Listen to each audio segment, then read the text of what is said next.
Bonjour à tous. Ce matin, c'est un cri d'alarme que je voudrais pousser pour notre pays, la France, qui est en train de connaître des heures bien sombres. Et ça n'est pas terminé, croyez-moi. Alors, je vais vous donner quelques passages déjà pour étayer mon discours. Psaume chapitre 9, verset 8. L'Éternel siège pour toujours. Il a établi son trône pour le jugement. C'est lui qui gouverne le monde avec justice, qui juge les peuples avec droiture. Versets 17 à 21. L'Éternel se fait connaître, il fait droit. Le méchant est pris au piège dans l'œuvre de ses mains. Les méchants se tourneront vers le séjour des morts, toutes les nations qui oublient Dieu. Car le pauvre n'est pas oublié à jamais, l'espérance des malheureux ne périt pas à toujours. Lève-toi, Éternel, que l'homme ne triomphe pas, que les nations soient jugées devant ta face. Répands sur eux la crainte, ô Éternel, que les peuples sachent qu'ils ne sont que des hommes.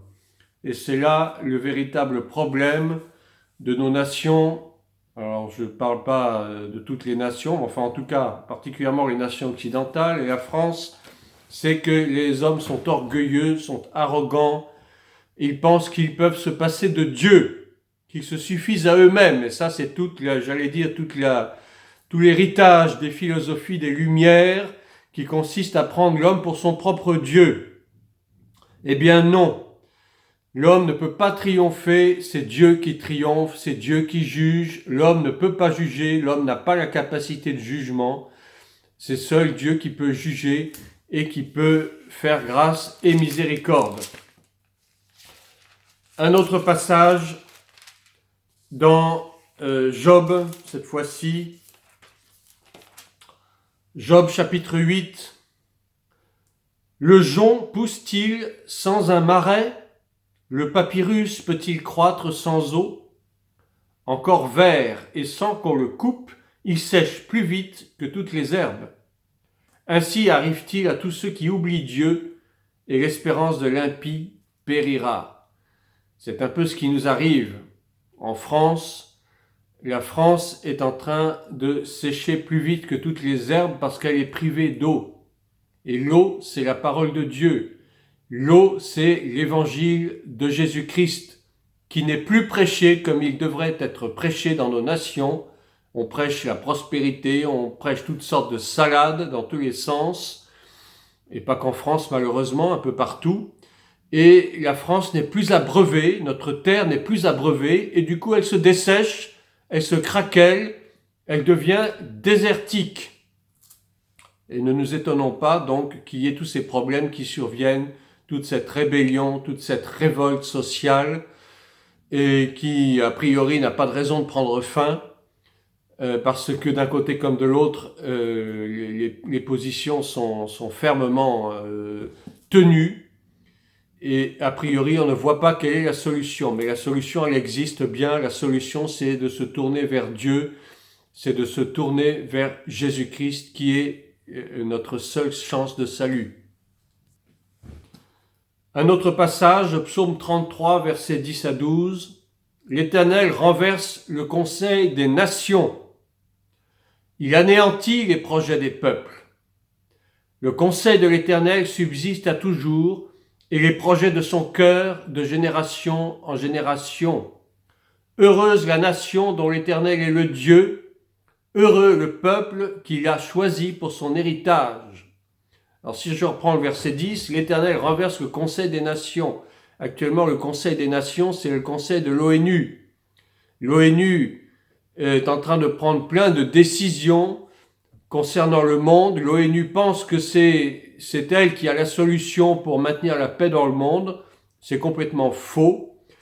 L'Éternel renverse le conseil des nations. Il anéantit les projets des peuples. Les peuples peuvent faire plein de projets pour leur avenir, mais c'est l'Éternel qui décide en dernier recours. Heureuse la nation dont l'Éternel est le Dieu. Donc, je dirais, malheureuse la nation dont l'Éternel n'est pas le Dieu. Toutes les nations qui adorent de faux dieux, toutes les nations païennes sont malheureuses, vivent dans la misère, dans la pauvreté, misère sociale, misère économique. Pourquoi? Eh bien parce qu'elle n'a pas l'Éternel Dieu comme Dieu. Heureux le peuple qui a choisi pour son héritage. Notre pays, la France, n'est pas heureuse. Les Français sont malheureux parce qu'ils se sont détournés de Dieu, parce qu'ils n'ont pas choisi Dieu comme leur sauveur, ils n'ont pas choisi Jésus-Christ comme leur sauveur et Seigneur. Et par conséquent, on en paye le prix, malheureusement. Et voici maintenant une prophétie d'Ésaïe, prophétie sur les nations étrangères, et notamment donc sur la France, puisque la France est considérée aux yeux de Dieu comme une nation étrangère. Versets 6 à 13. Ésaïe 13, versets 6 à 13. Lamentez-vous, car le jour de l'Éternel est proche. Il vient comme le ravage du Tout-Puissant. C'est pourquoi toutes les mains s'affaiblissent et le cœur manque à tout homme. Les gens sont perturbés, ils sont tristes, ils ne savent pas à quel saint se vouer, ils ne savent pas de quoi demain sera fait, ils sont troublés, ils sont dérangés. Ils sont frappés d'épouvante. Les spasmes et les douleurs les saisissent. Ils se tordent comme une femme qui accouche. Ils se regardent les uns les autres avec stupeur. Leurs visages sont enflammés. Les gens se regardent. Ils se disent, mais qu'est-ce qui nous arrive? Qu'est-ce qui arrive à notre pays? Autrefois on était en paix, aujourd'hui rien ne va plus. Voici le jour de l'Éternel qui arrive. Jour cruel, jour de courroux et d'ardente colère, qui réduira la terre en désolation, qui en exterminera les pécheurs. Car les étoiles des cieux et leurs constellations ne feront plus briller leur lumière. Le soleil s'obscurcira dès son lever, et la lune ne fera plus luire sa lumière. Le pays, effectivement, est en train de marcher dans l'obscurité. Le pays est en train de traverser des ténèbres. Il n'y a plus de soleil sur cette nation. Je punirai le monde pour sa méchanceté, et les méchants pour leurs fautes. Je ferai cesser l'orgueil des présomptueux et je rabaisserai l'arrogance des tyrans. Je rendrai les hommes plus rares que l'or fin. Je rendrai les humains plus rares que le métal d'Ophir. C'est pourquoi j'ébranlerai les cieux et la terre sera secouée sur sa base par le courroux de l'Éternel des armées et par le jour de son ardente colère. Je ferai cesser l'orgueil des présomptueux. Les nations sont orgueilleuses. Les nations pensent qu'elles se suffisent à elles-mêmes. Les nations pensent que c'est la politique qui sauvera le monde. Les nations pensent que c'est la diplomatie qui sauvera le monde. Mais tout ça, c'est de l'orgueil et du mensonge. Je ferai cesser l'orgueil des présomptueux. Je rabaisserai l'arrogance des tyrans. Si nous vivons sous un régime, j'allais dire presque totalitaire, presque tyrannique, eh bien, Dieu jugera quand même ces nations, jugera quand même ces gouvernants.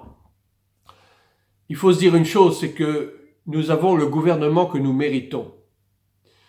Mais ce n'est pas à nous de le juger. La parole de Dieu dit en Romains que nous devons être soumis aux autorités supérieures parce que c'est Dieu qui établit les autorités sur ce monde. C'est Dieu qui établit les magistrats. La parole dit que si le magistrat porte l'épée, c'est pour justement que nous craignions le jugement, que nous puissions nous tenir droit, que nous puissions marcher dans la droiture, dans l'honnêteté, dans la probité. Mais ce n'est plus le cas actuellement. La France ne marche plus dans la droiture. La France marche dans les scandales. La France marche dans l'impiété la plus totale. Des lois sont votées qui sont des lois contre Dieu, qui sont contre la morale chrétienne, qui renient nos racines chrétiennes. Donc ne nous étonnons pas de ce que Dieu est en train de déchaîner sa colère sur la nation. La patience de Dieu arrive à son terme. Dieu en a assez du péché des nations. Dieu en a assez de ces nations qui se détournent de lui. Dieu est fatigué de ceux qui persistent dans leur mauvaise voie. Le jugement a déjà commencé. L'Église elle-même est déjà en train d'être jugée par le dévoilement de tous les faux pasteurs, les scandales qui entachent l'Église, qui secouent les assemblées chrétiennes. Les nations aussi vont commencer à tomber sous le jugement de Dieu. La France elle-même est en train d'être jugée. C'est pour ça que je pousse ce cri ce matin. Ce mouvement des Gilets jaunes qui a commencé déjà depuis bientôt 20 semaines est un moyen que Dieu utilise pour troubler cette nation et l'obliger à se tourner vers lui. Monsieur Macron est au pouvoir par ordre divin, que cela vous plaise ou non, afin de provoquer une secousse salutaire dans ce pays et forcer le peuple à abandonner ses mauvaises voies. Mais qui peut comprendre cela? Je vous pose la question. Il y a un choix à faire désormais. Soit nous serons comme Sodome et Gomorrhe, qui ne s'est pas repenti de son péché et de son abomination, et alors le pays connaîtra la destruction et la mort. Soit nous ferons amende honorable, nous serons comme Ninive, qui a entendu l'appel du prophète, qui a pris le sac et la cendre. Alors Dieu a éloigné, au moins pour un temps, sa colère sur cette ville. À nous de choisir, en tant que chrétiens, certes, mais aussi en tant que citoyens. Ne rentrons pas dans cette rébellion, ne rentrons pas dans cette désobéissance. Je ne dis pas que les revendications ne sont pas justes, mais ce n'est pas le meilleur moyen de les faire entendre par la violence, par la destruction, par les insultes, par tout ce qui se passe actuellement dans les rues et qui n'est pas à la gloire de Dieu. Faisons entendre notre voix, faisons entendre la voix de l'Évangile, ramenons le peuple à Jésus-Christ, notre seul Sauveur, notre seul Seigneur, lui seul qui peut faire que le jugement de Dieu s'écarte de cette nation. Il ne sert à rien de critiquer le gouvernement, je vous l'ai déjà dit. On peut ne pas apprécier sa façon de faire, on peut ne pas apprécier les hommes qui sont au pouvoir, mais peu importe. C'est Dieu seul qui juge, c'est Dieu qui les a établis, c'est Dieu qui les enlèvera au temps convenable, selon son temps à lui et non pas selon nos propres décisions personnelles. Le roi Saül s'est révélé un très mauvais roi, un roi méchant, un roi impie, un roi cruel, mais Israël l'avait mérité à cause de sa désobéissance et la méchanceté de ses actions. Aujourd'hui, si nous avons un gouvernement qui nous paraît difficile, qui nous paraît dur, c'est parce que quelque part nous l'avons mérité, à cause de nos agissements. Il ne tient qu'à nous de changer de voie. Il ne tient qu'à nous de revenir vers ce Dieu puissant qui a créé toutes choses. Il ne tient qu'à nous d'annoncer Jésus-Christ, la bonne nouvelle du salut, à cette nation. Colossiens 1, versets 26 à 27. Christ en nous, l'espérance de la gloire. Soyez bénis.